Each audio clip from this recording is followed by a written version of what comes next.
اور ایک بات یاد رکھنا، نوجوان یہاں پر بیٹھے ہیں، آج ان محافل میں بھی اگر ہم نعرہ تکبیر اور رسالت بلند کریں، شاید مغرب کو اتنی آگ نہیں لگے گی جتنی آگ تب لگے گی جب آپ کالجز اور یونیورسٹیز سے پینٹ کوٹ ٹائی پہن کے نکلیں گے اور نعرہ تکبیر اور رسالت بلند کر رہے ہوں گے، کیونکہ آپ نوجوانوں پہ اربوں روپے کی انویسٹمنٹ کی گئی ہے آپ کو پٹری سے اتارنے کے لیے۔ اب آپ لوگوں کا کردار آپ لوگوں نے ادا کرنا ہے۔ سسٹم کو چینج کرنے کے دو طریقے ہیں، ایک طریقہ جو عمر مختار نے یا ملا عمر نے اپنایا تھا، خونی انقلاب، وہ تو یہ قوم نہیں لا سکتی، کیونکہ معذرت کے ساتھ بڑی دنیا ابھی بھی بریانی کی پلیٹ اور قیمے والے نان پہ دائیں بائیں ہو جاتی ہے۔ لیکن یاد رکھنا دوسرا طریقہ یہ ہے، ایک بندے نے کہا تھا if you want to change the system, get into it, reach to the top and then you could be able to change the entire system۔ اگر سسٹم چینج کرنا ہے اس میں گھسو، ٹاپ تک پہنچو، پھر چینج کر پاؤ گے۔ آج نوجوانوں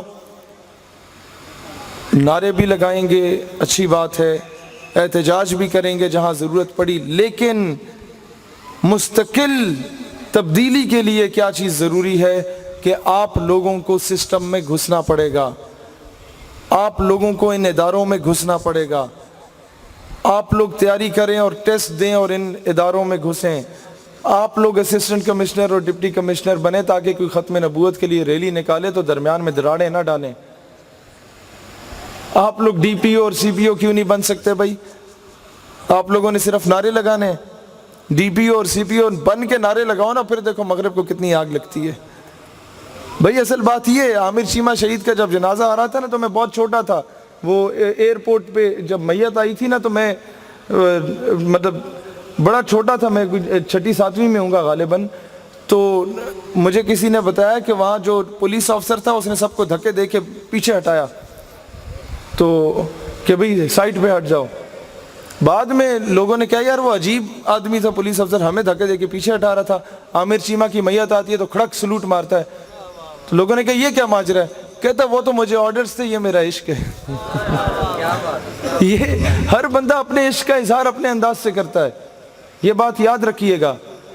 ہماری کئی جگہوں پہ پیشیاں ہوئیں، کوئی اگر انویسٹیگیشن کرنے والا سخت آدمی ہوتا بھی ہے نا تو اس کے ساتھ کئی ایسے عاشقان رسول مل جاتے ہیں جو آپ کا ماتھا بھی چومتے ہیں وہاں پہ۔ یہ جو لوگ آسیہ والے کیس میں جیل میں گئے تھے ان سے آپ پوچھیں، 90% کا یہ کہنا تھا کہ جیل کا عملہ ہمیں اتنا ہی رسپیکٹ دیتا تھا جس طرح کوئی پیروں کو رسپیکٹ دیتا ہے۔ دوستان ذی وقار، پھر اللہ تعالیٰ آپ کو کبھی تنہا نہیں چھوڑتا، ایک ایک کوڑے کی بھی اپنی لذت ہوتی ہے، ایک ایک سزا کی بھی، ایک ایک تنقید کی بھی اپنی لذت ہوتی ہے۔ لہٰذا اب میں چاہوں گا کہ نوجوانوں آپ لوگ بھی اولین صفوں میں نظر آؤ۔ عامر چیمہ بھی آپ کی طرح نوجوان تھے، بلکہ نہیں غلط کہہ دیا، آپ بھی ان کی طرح نوجوان ہیں، نسبت کی بات ہونی چاہیے۔ دوستان ذی وقار، ان کی اور آپ کی ایج بھی ایک ہی جتنی تھی۔ اللہ نے جب کام لینا ہوتا ہے تو اللہ پھر یہ نہیں دیکھتا کہ بھئی دیکھیں اسلام ہمارا محتاج نہیں ہے، ہم اسلام کے محتاج ہیں، ہم مجاہد ختم نبوت نہیں ہیں، ختم نبوت اصل میں ہماری محافظ ہے، ہماری عزت اور ہماری ڈال روٹی۔ اس سے بہت سمپل سی بات کر رہا ہوں اور سچی بات ہے، ہمیں کون جانتا تھا؟ مجھ جیسا بے عمل آدمی، ہماری کیا عزت تھی، ہمارا کیا مقام تھا، ہمارا کیا وقار تھا؟ آج اتنے بڑے علماء مشائخ میں لا کے ہمیں اگر بٹھا دیا ہے تو کس نسبت نے بٹھایا ہے؟ تو انسان کو کبھی اپنی اصل سے دور نہیں ہونا چاہیے کہ میں بڑا کم کیتا ہے رسول اللہ سے۔ نو، میری آپ کی کیا حیثیت، اوقات یا مجال؟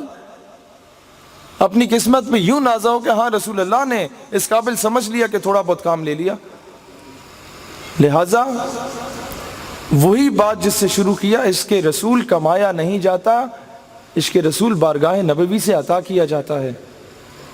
تو اپنے اپنے انداز میں اپنے عشق کا اظہار کریں، اور جہاں پہ تکبیر رسالت حیدری کا نعرہ لگائیں، آپ سے یہ عہد کریں کہ وہاں الجہاد الجہاد لبیک لبیک کی صدا بھی بلند ہونی چاہیے، تاکہ کفر کو پتہ چلے کہ مسلمان سوئے ہوئے ہیں، مرے ہوئے نہیں ہیں۔ اللہ تعالیٰ اسلام اور پاکستان کا حامی و ناصر ہو۔ زلف دیکھی ہے کہ نظروں نے گھٹا دیکھی ہے، لٹ گیا جس نے محمد کی ادا دیکھی ہے، سر جھکائے ہوئے پھرتے ہیں وفادار سبھی، جب سے غازی کی زمانے نے وفا دیکھی ہے۔ اللہ اسلام اور پاکستان کا حامی و ناصر ہو۔ جزاک اللہ خیر۔